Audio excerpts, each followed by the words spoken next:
So dito nga po mga kalingap mga kaedsi, totoo nga ang mga balibalita kay Viancy. So ano nga ba ito?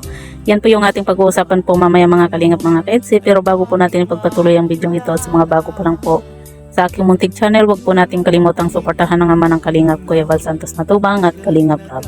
At paunawa, panoorin po muna ang full video bago mag-comment para malaman ang nilalaman nito. So dito nga po mga kalingap mga kaedsi, pag-uusapan lang po natin yung ating naging thumbnail nga po na totoo pala ang balibalita dito kay Viancy. So yun po mga kalingap, meron na naman pong gustong magwakwak nga po dito kay Viancy, pero yun nga po talagang nakakabilib itong si Viancy nga po kasi kahit ino-offeran po siya ng malaking halaga, talagang hindi po siya pumapatol sa mga nagwawakwak nga po sa kanya kasi 'di ba itong si Viancy, sabi nga po niya noon, kumbaga matagal na po siyang nakasubaybay kahit nung hindi pa po siya na-vlog nga po ng Team Kalingap, matagal na po siyang nakasubaybay sa mga vlog ng Kalingap itong si Viancy. Kaya alam din po ni Viancy at napapanood din po niya yung mga dating natutulungan ni Kalingap Rob na nawawakwak po yung mga beneficiary ni Kalingap Rob na nawawakwak, at ang ending ay mga nganga.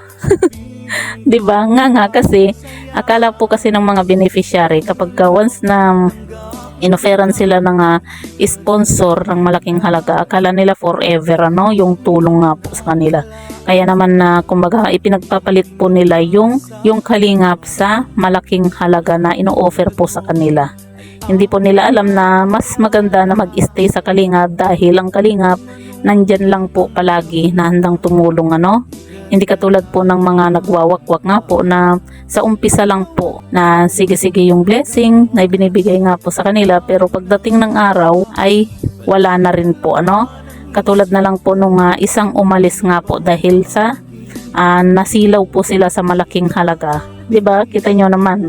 Ngayon, aasan na, 'di ba? Kumaga nagkagulo-gulo na sila, nag-away-away na, 'di ba? Kumaga nagkakalabasan sila ng mga baho. Kaya talagang nakakabilib itong si Viancy nga po dahil mahal niya talaga ang Kalingap. At syempre hindi po niya kayang iwan si Kalingap Edo, 'di ba? See? At yun nga po talagang marami po yung humanga nga po dito kay Viancy kasi kahit na ino-offeran po siya ng malaking halaga, talagang hindi po siya nagpapasilaw kahit milyon pa yung ino-offer sa kanya, talagang nasa Kalingap pa rin po ang loyalty nga po ni Viancy. Kaya talagang humahanga po tayo dito kay Viancy, bukod sa mabait na, maganda, masipag, talagang kumbaga maaasahan at talagang loyal po ito si Viancy nga po. Kaya naman humahanga din po itong si Kalingap Rob nga po dahil nga po sa hindi po nagbabago itong si Viancy kahit na marami po yung mga gustong magwakwak nga po sa kanya na ino-offeran po siya ng malaking halaga nung una nga milyon pa yung ino-offer sa kanya, pero wala, 'di ba? Kumaga tinanggihan niya kasi loyal po siya sa Kalingap.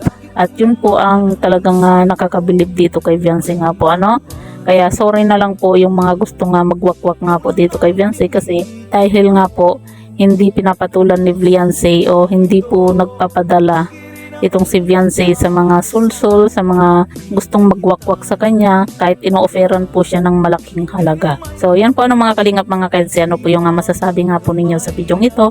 I-comment nyo lang po sa ibaba at babasahin po natin isa-isa.